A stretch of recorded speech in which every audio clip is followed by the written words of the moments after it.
Hello everyone, this is Anuradha Sharma and you're watching my channel IELTS with Anuradha. Now turn to Section 1.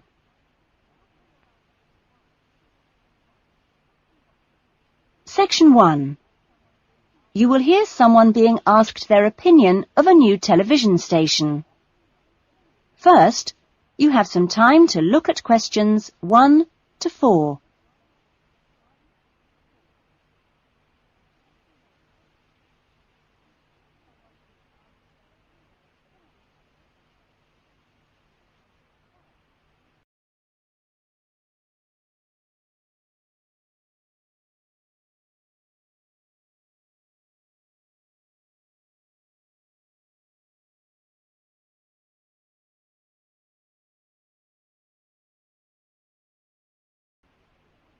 Now we shall begin. You should answer the questions as you listen, because you will not hear the recording a second time. Listen carefully to the conversation and answer questions 1 to 4. Excuse me, I'm sorry to bother you, but would you have time to answer a few questions? What's it about? We're doing some market research for a new television channel starting in 2 years' time. Okay, why not? Lovely. We'll just work through this form. And if we could start with some personal background information? Sure. Right. If I could just have your age? 35. Right. Great. And your job? Systems analyst. But for the form, I don't know whether it would count as professional or business or what. What do you think? Okay, it's more like business. Fine. And would you mind my asking about your salary, or we can leave it blank? No, I don't mind. It's 40,000 a year. Oh, thank you. Right. About your current watching habits. What would you say is your main reason for watching TV? Well, at work, I tend to read for information and what have you, so I'd say that with TV, it probably just helps me relax and unwind. Fine. And how many hours a day, on average, do you watch TV? Not a lot, really. I should say just over an hour. You now have some time to look at questions 5 to 10.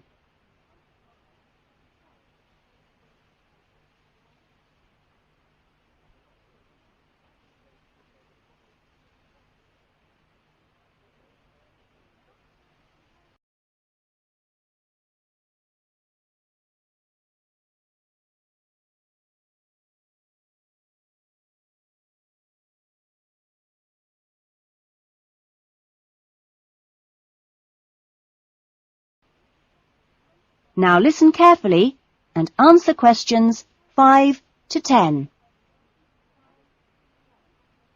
So what are the 2 main times of the day that you watch TV? Well, a little around breakfast time, and then it tends to be really late, 11 or even midnight, when I finish work. And what sort of programs do you go for?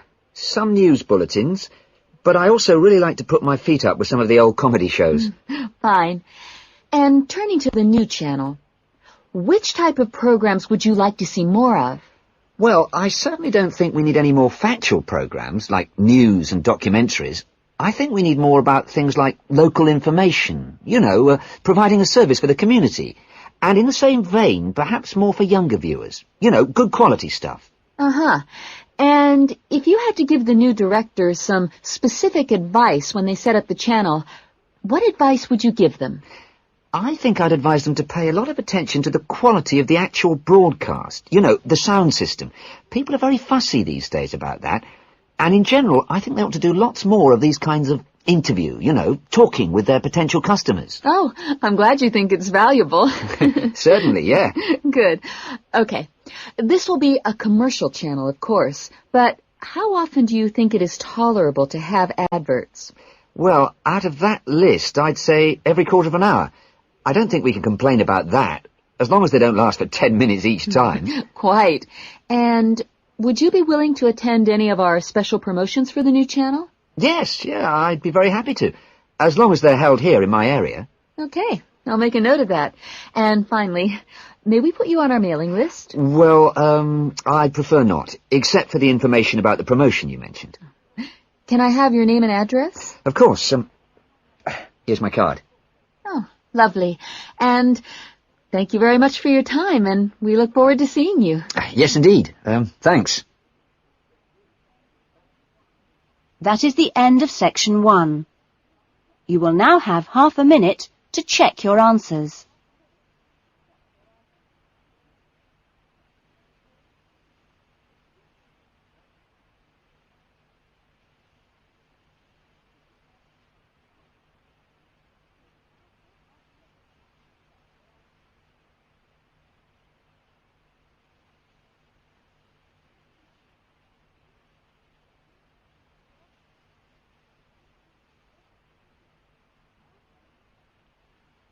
Now turn to section 2. Section 2. You will hear a student welfare officer talking to a small group of students just before the beginning of term. First, you have some time to look at questions 11 to 16. Now listen carefully to the talk and answer questions 11 to 16.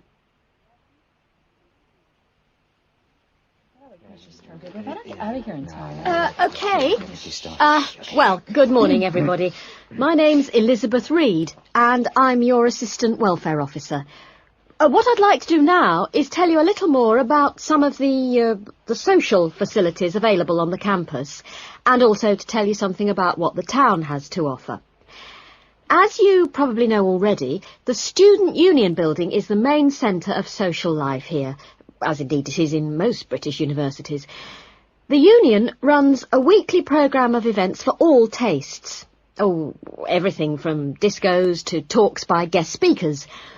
Many of these events are fundraising activities for charities, which the Union takes very seriously. They manage the Students' Union paper shop, selling magazines and newspapers, as well as stationery, sweets and so on. Let me see. There's the ticket shop, where you can get some very good deals on, well, for example, coaches to London, or inexpensive charter flights. As cheap as you'll get anywhere, people say. Or tickets for big pop groups playing here, or at other venues all over the country. Or plays in London. Oh, and we mustn't forget the Union cafeteria and the big new diner.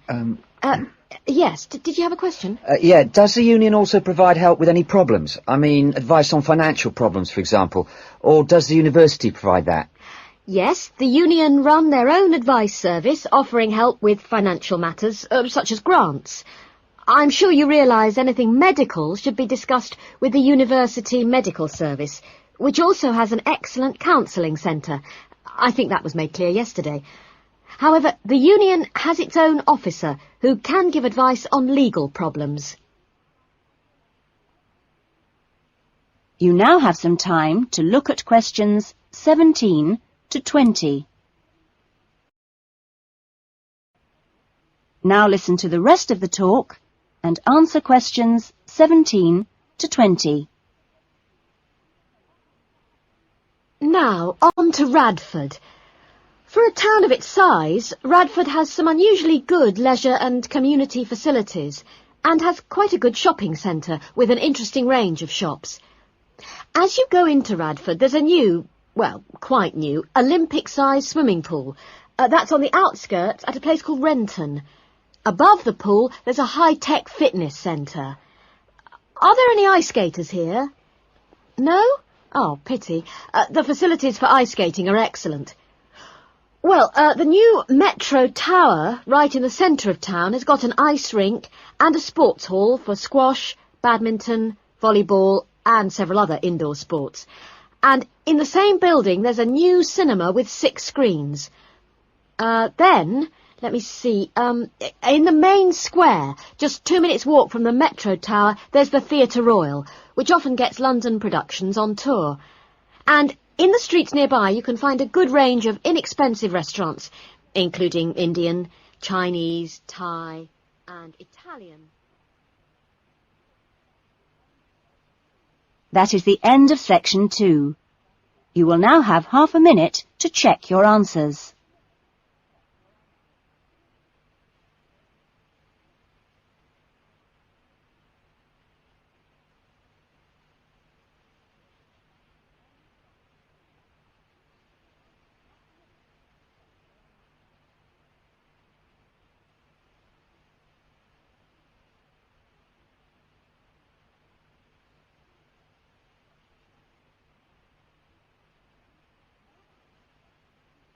Now turn to Section 3. Section 3. You will hear a tutor, Dr. Simon, talking to some of his students about writing a dissertation. First, you have some time to look at questions 21 to 26.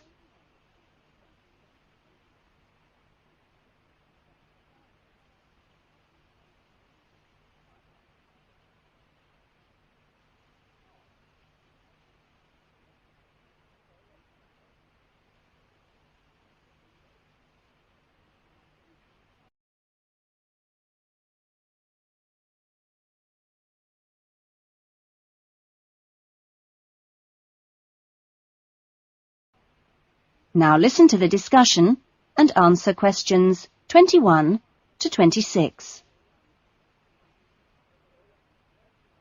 Okay, welcome back to the new term. Hope you've had a good break and that you're looking forward to writing your dissertation.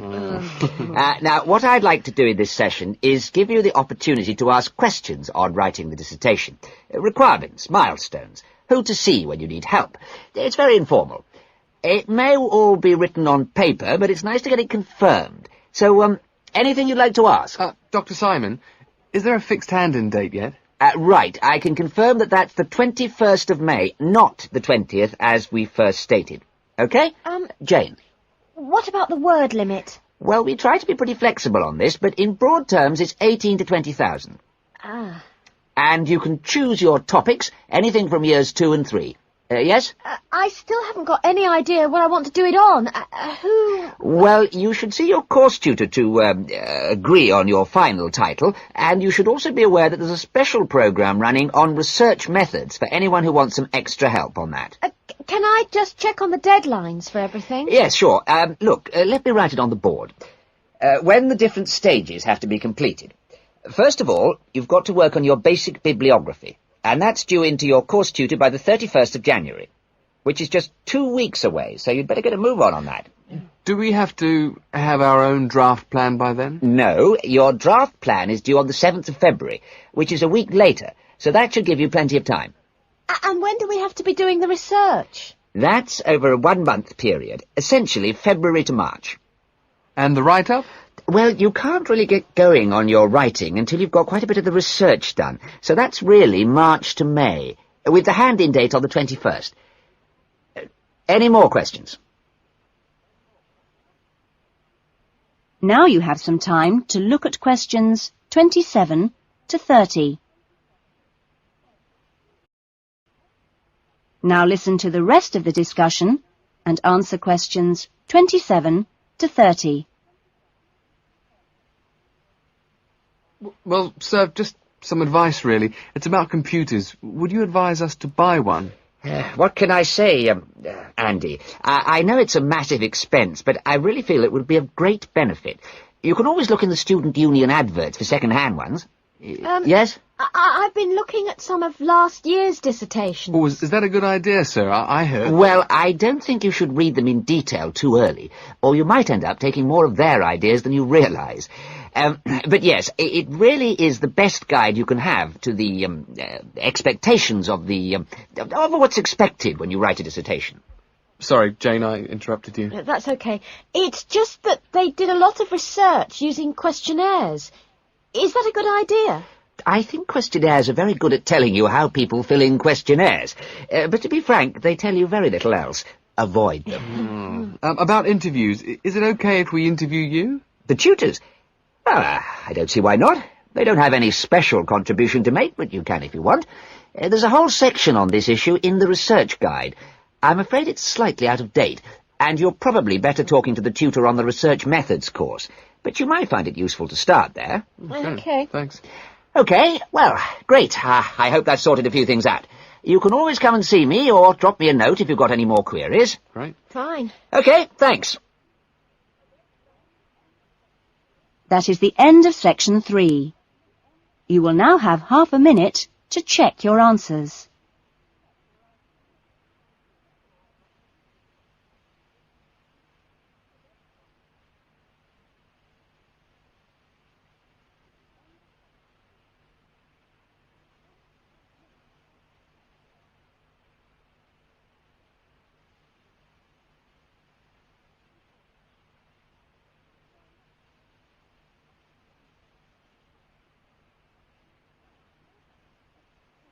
Now turn to Section 4. Section 4. You will hear a lecture about the lack of rainfall in Australia. First, you have some time to look at questions 31 to 40.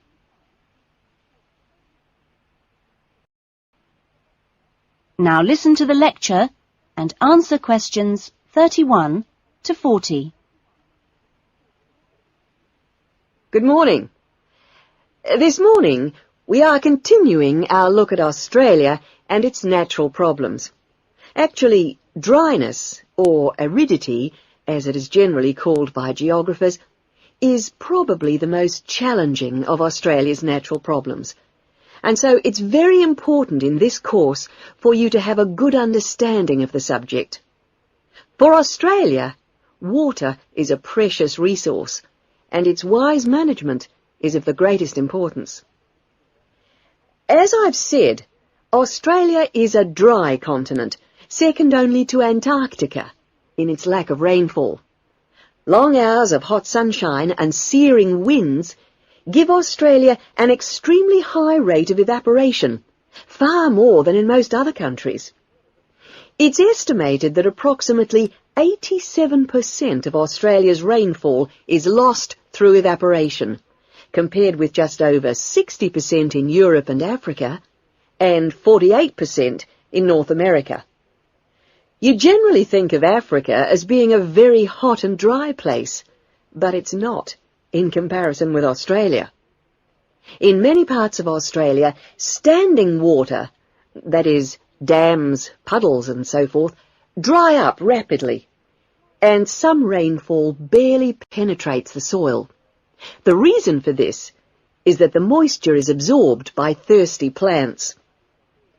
Some parts of Australia are dry because rainwater seeps quickly through sandy soils and into the rock below. In parts of Australia, this water, which seeps through the sandy soil, collects underground to form underground lakes.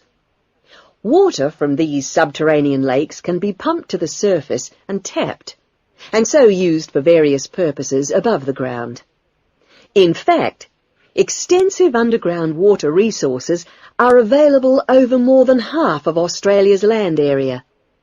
But most of the water is too salty to be used for human consumption or for the irrigation of crops. However, most inland farmers do rely on this water for watering their animals and, where possible, to a lesser extent, for irrigation. Underground water can flow very large distances and can be kept in underground reservoirs for a very long time. Water from these underground reservoirs bubbles to the surface as springs in some parts of the country, and these rare sources of permanent water were vital to early explorers of inland Australia and to other pioneers last century who used the springs for survival. But in many places, levels have fallen drastically through continuous use over the years. This has necessitated the pumping of the water to the surface. Remarkably, underground water sources in Australia supply about 18% of total water consumption. So you can see it's quite an important source of water in this dry land. So, most of the consumption of water in Australia comes from water which is kept above ground. More than 300 dams regulate river flows around the country. The dams store water for a variety of functions. The rural irrigation of crops, without which many productive areas of the country would not be able to be farmed.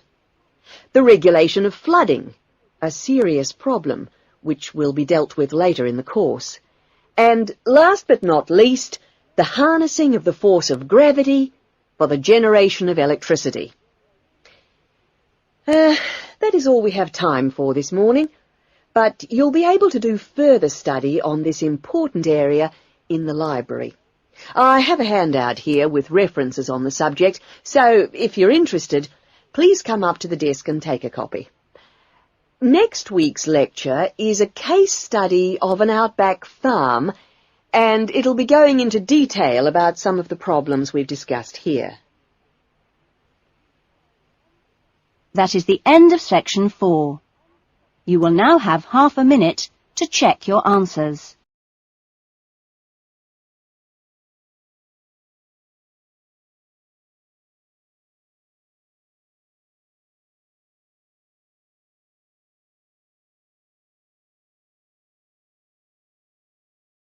Thank you for watching and stay tuned for more videos.